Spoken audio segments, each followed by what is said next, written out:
Something extraordinary happened during Donald Trump's NBC interview with Kristen Welker, something the mainstream media desperately hopes you won't notice. When Welker demanded that Trump turn the page on 2020, he didn't just refuse, he turned the tables on the entire globalist narrative. But here's what they're really terrified about: Trump is not just fighting back, he's exposing their entire operation, from declaring success will be my retribution to announcing RFK Jr.'s role in investigating Big Pharma to hinting at making Canada and Mexico the 51st and 52nd states. It wasn't just an interview, it was a declaration of war against the entire globalist machine. And Americans, the global elite, are systematically destroying your wealth through currency manipulation. In 1971, Nixon took us off the gold standard, and your dollars have been losing value ever since. But there is a reason central banks are hoarding gold right now. They know it's coming. My friends at Global Gold Investments understand this crisis. Call them now. The number's on the screen, 888-700-4148, to receive your 2024 Protect Your Wealth and Retirement Guide absolutely free. Mention Next News for a complimentary portfolio analysis.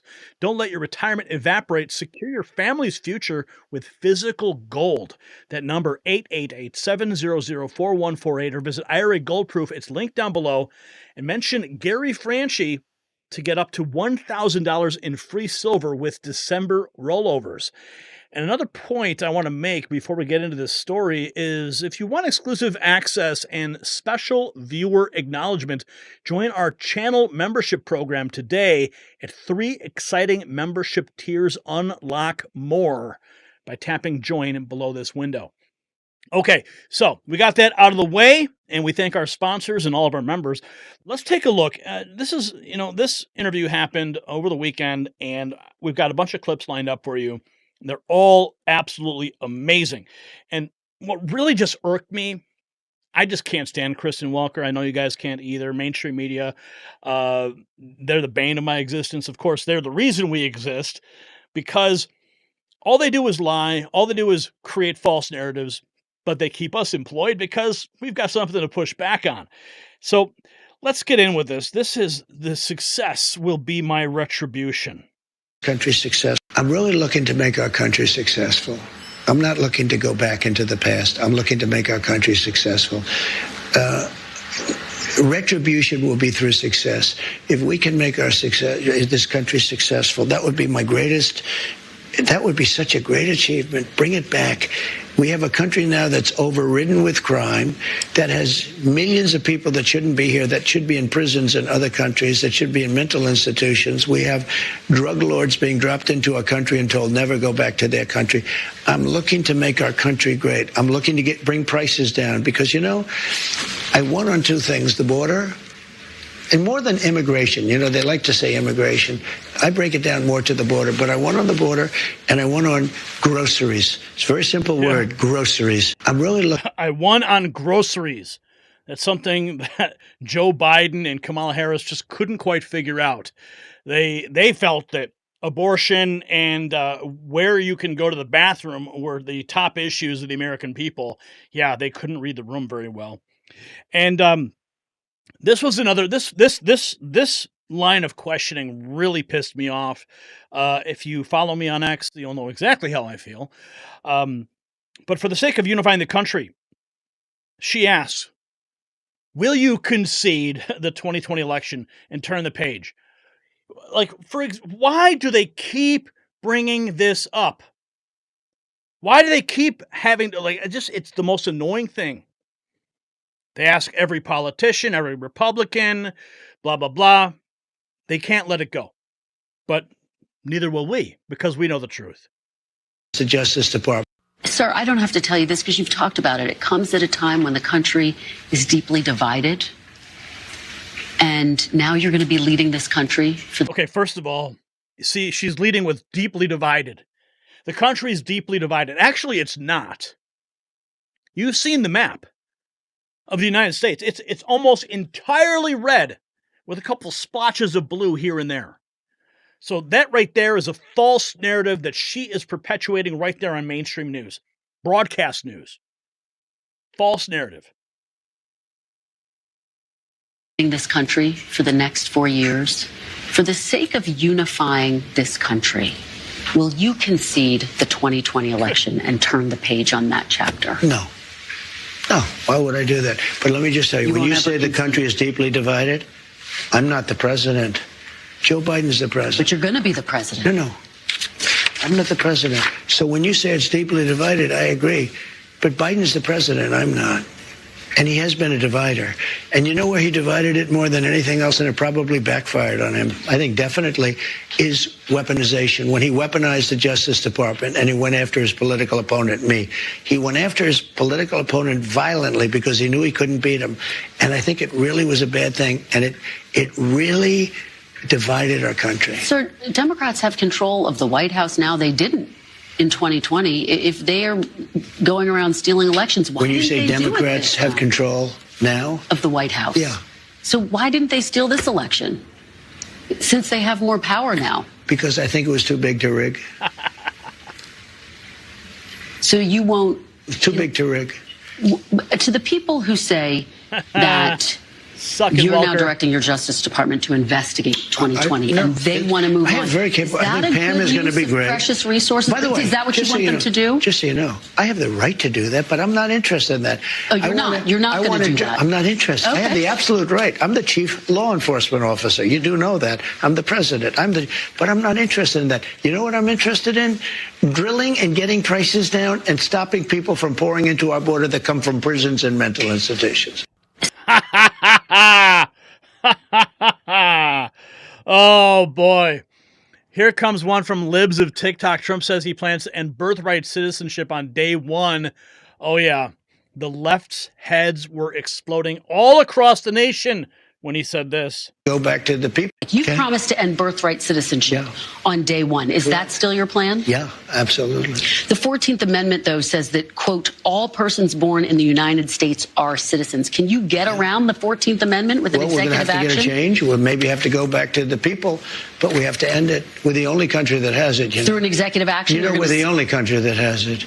Do you know, if somebody sets a foot, just a foot, 1 foot, you don't need two, on our land, congratulations, you are now a citizen of the United States of America. Yes, we're going to end that because it's ridiculous. Through executive action? Well, if we can, through executive action. I was going to do it through executive action, but then we had to fix COVID first, to be honest with you. We have to end it. You promised executive action. It'll be interesting to see how he pulls that off. Now, there was a viewer note. 33 countries in the world have unrestricted birthright citizenship. Another 32 have birthright citizenship through some restrictions. Okay. And here's this one. Died Suddenly posted this after the clip broadcast. Trump commits to banning for children if they can show proof they're dangerous. Let's listen. This was a powerful moment during this interview. Let me ask you about RFK Jr. He has obviously talked about his skepticism of vaccines. He's expressed opposition to childhood vaccines. Do you want to see childhood vaccines eliminated? If they're dangerous for the children. Look. So possibly? When you look at some of the problems, when you look at what's going on with disease and sickness in our country, something's wrong. Are you talking about autism? Well, if you take a look at autism, you go back 25 years, autism was almost non-existent. It was, 1 out of 100,000. And now it's close to 1 out of 100. Well, I mean, what's happening? If they can find it. Now, I did something the other night that was a little unusual. At Mar-a-Lago, I called the drug companies, the top drug companies, and I called RFK Jr. and Dr. Oz and some of his people. And I said, let's all get together and let's figure out where we're going. Because we're going to do a lot of things. Number one, we're going to reduce prices because the middleman makes more money than the drug companies, in all fairness to the drug companies. There's a middleman that nobody even knows who they are. And you look at our drug prices, they're much higher than the prices for the same medicine, for the same stuff. So we met, and we met for a long time. And we talked about pricing, and we talked about vaccines, in terms of what happens. We talked about pesticides. We talked about everything. And I think a lot of good things are going to come from him. And he's not going to upset any system. He's not going to upset the system. He's not looking to, to reinvent the wheel totally. But when you look at the numbers, we really don't have a very healthy country. Well, sir, going back 25 years, studies show that there is no link between vaccines and autism. And yet it sounds like you are open to the possibility of him looking I'm at open to getting anything. rid of them? I think somebody has to find out. If you go back 25 years ago, you had very little autism. Now you have it. I mean, well, they say because they're better at identifying it. 1 in 100,000, and now it's 1 in 100. That's a pretty bad number. Childhood vaccines. I mean, something is going on. I don't know if it's vaccines. Maybe it's chlorine in the water, right? People are looking at a lot of different things. Well, childhood vaccines. I want them to look at everything. Everything. So childhood vaccines have prevented about 4 million deaths around the world every year. I think that's sir. great. Isn't that... I'm all for it. I think it's great. Hey, look, I'm not against vaccines. The polio vaccine is the greatest thing. If somebody told me get rid of the polio vaccine, they're going to have to work real hard to convince me. I think certain vaccines are incredible, but maybe some aren't. And if they aren't, we have to find out. But when you talk about autism, because it was brought up, and you look at the amount we have today versus 20 or 25 years ago, it's pretty scary. Well, again, scientists say that's because they've gotten better at identifying it, and there's no link in but studies. The drug companies are going to be working with RFK Jr., and he's been an interesting guy to me. I've watched him for 25 years, and he's been an interesting guy. Oh, man, she was freaking out there.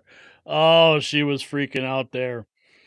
Wow, I am so happy he's doing that, though. Here is this actually was posted by Democrat Wins Media. In a stunning announcement, Donald Trump said he will deport U.S. citizens who have undocumented parents. This is Trump's veiled way of saying he's going after dreamers. Well, 4 million families in America who have mixed immigration status. So I'm talking about parents who might be here illegally, but the kids are here legally. Your borders are. You're talking about separation? Yeah, well, there are two aspects to this. Your borders are, Tom Homan said, they can be deported together. Correct. Is that the plan? Well, that way you keep well, I don't want to be breaking up families, so the only way you don't break up the family is you keep them together, and you have to send them all back. Even kids who are here legally? Well, what you going to do if they want to stay with the father? Look, we have to have rules and regulations. You can always find something out like, this doesn't work, that doesn't work. I'll tell you what's going to be horrible. When we take a wonderful young woman who's with a criminal, and they show the woman, and she could stay by the law, but they show the woman being taken out, or they want her out, and your cameras are focused on her as she's crying, as she's being taken out of our country, and then the public turns against us. But we have to do our job, and you have to have a series of 4 million and then the public turns against us. Mark my words, there will be multiple videos of those moments, and the media is going to play them on repeat to turn the public against Donald Trump. But all he's trying to do is uphold the law and clean up the mess that Joe Biden has left. Yeah. President Trump said that Kash Patel will have the power and autonomy to investigate any D.C. politician who might be corrupt. Ryan Fournier publishing this. He says this is the cleansing that we need. Yes, we do. Very popular. If they think that somebody was dishonest or crooked or a corrupt politician, I think he probably has an obligation to do it. But are you going to direct him to do it? No, not at all. Not at all. We have two great people. He doesn't need to direct him because Kash already knows who to target. He doesn't need it. You've seen the clips we've played of Kash. He knows exactly where the bodies are buried, and he's going to go right after them all. That is, of course, unless Joe Biden decides to pardon everybody. We have him and we... No, not at all. Not at all. We have two great people there. We have him and we have Pam. And Pam Bondi has been like a rocket ship. She's very popular and very good and very fair. And Kash Patel is very fair. I'll tell you, I thought Kash may be difficult because he's, a strong conservative voice. And I don't know of anybody that's not singing his praises. The other day I was watching, and Trey Gowdy, who's a moderate person and very smart and very respected in the party, he's Kash's biggest fan. He said, this is the most misunderstood man in politics. He's great. I guess they worked together on the Russia hoax or something. They think that... Oh, yeah. The cleansing, the great cleansing of the swamp is about to happen. Deplorable PA. 41 days until Trump is president as of Monday, December 9th. You have now entered the twilight zone where journalists are acting like journalists. They're realizing that without him, their numbers will tank.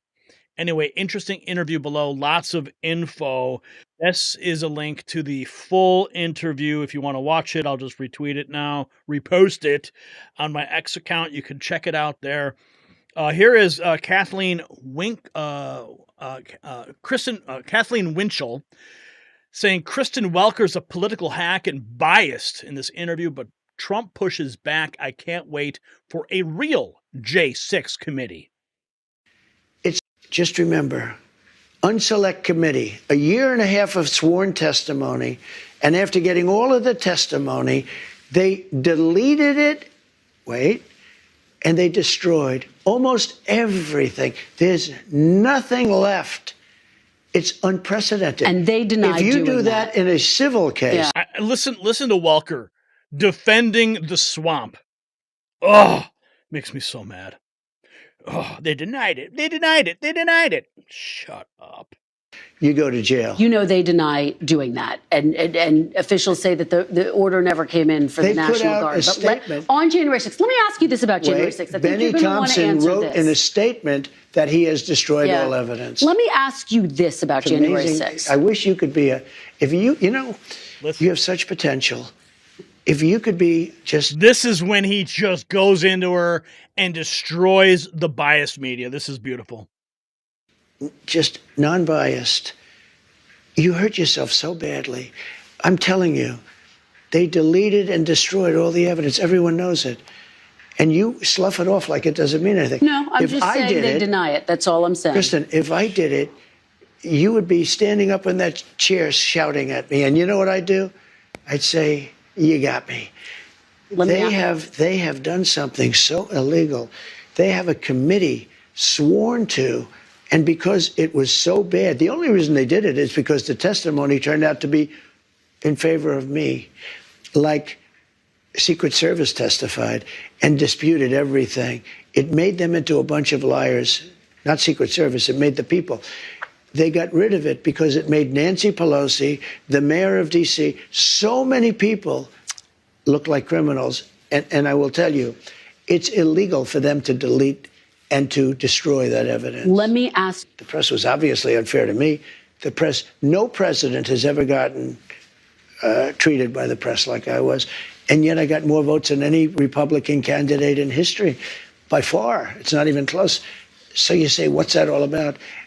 The press has to straighten itself out because, honestly, it's lost all credibility. Mm-hmm. When that can happen, based on the press, I should have gotten no votes. None. And yet I got the highest number ever. And the reason is because I'm able to go on a show, even like yours, even though you're very hostile, I'm able to go on a show like yours. No, you are. Well, hopefully you thought it was a fair interview. We covered a lot of policy ground. It's fair only in that you allowed me to say what I say. But, the answers, the questions are, pretty nasty. But look, because I've seen you interview other people like Biden. And I've never interviewed President Biden. Actually. When I say you, I'm talking metaphorically. I've seen George Stephanopoulos interview Biden, and he's a tough interviewer. It's the softest interview. I've seen CNN interview him. They give these soft, what's your favorite ice cream? It's a whole different deal. I don't understand why. You would think the press would like to see strong borders, great education, a powerful military, so we have a country left, and all these different things. And somehow they don't want to see that.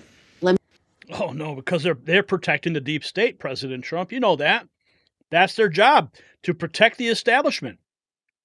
She is an absolute political hack.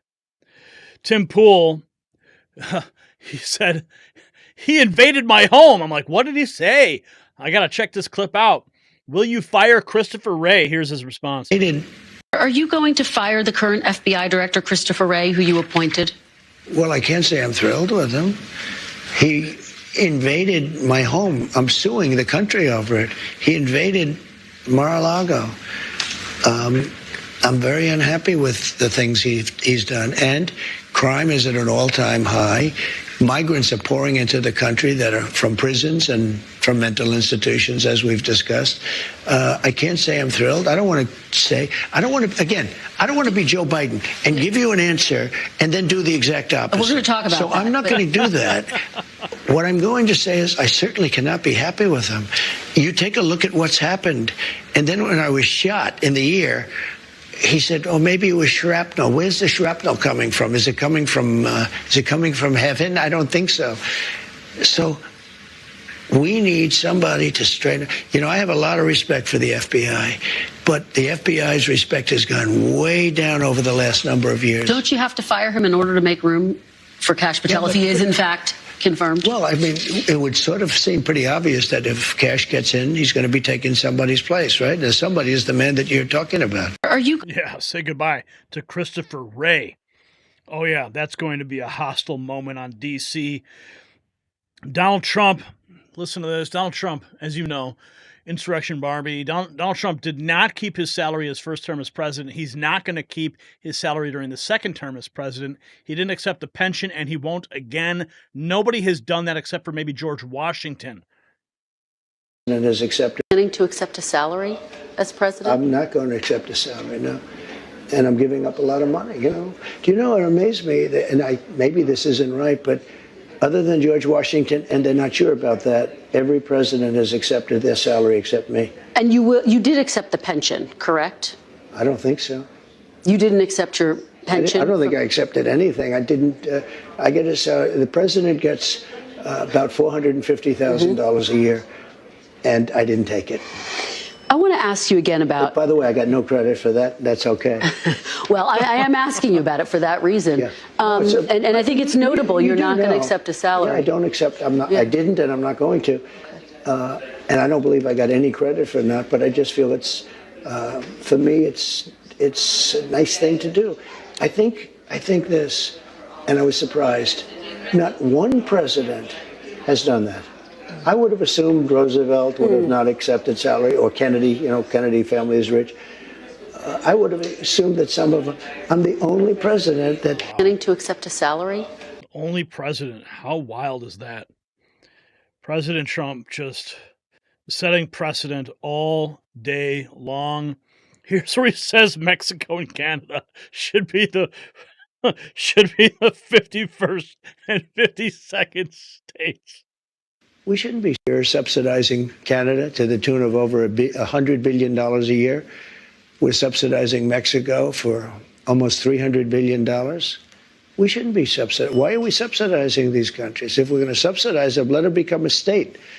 We're subsidizing Mexico, and we're subsidizing Canada, and we're subsidizing many countries all over the world. And all I want to do is I want to have a level, fast, but fair playing field. You're subsidizing. Oh, man. Oh, yeah. Let's revisit this. This is when he gives the master class on how to expose a fake news journalist. 60 seconds. You've talked about it. This is your first interview since you won the election. Congratulations. Yes. Congratulations to you. I hope you do well with it. Yes. And, sir, I don't have to tell you this because you've talked about it. It comes at a time when the country is deeply divided. Again, a lie. And now you're going to be leading this country for the next 4 years. For the sake of unifying this country, will you concede the 2020 election and turn the page on that chapter? No. No. Why would I do that? But let me just tell you, when you say the country is deeply divided, I'm not the president. Joe Biden's the president. But you're going to be the president. No. I'm not the president. So when you say it's deeply divided, I agree. But Biden's the president. I'm not. And he has been a divider. And you know where he divided it more than anything else, and it probably backfired on him, I think definitely, is weaponization. When he weaponized the Justice Department and he went after his political opponent, me, he went after his political opponent violently because he knew he couldn't beat him. And I think it really was a bad thing. And it really divided our country. This is your... Yeah, Joe Biden. Who will ever forget the Dark Brandon speech that he gave and just went after all of Donald Trump's supporters?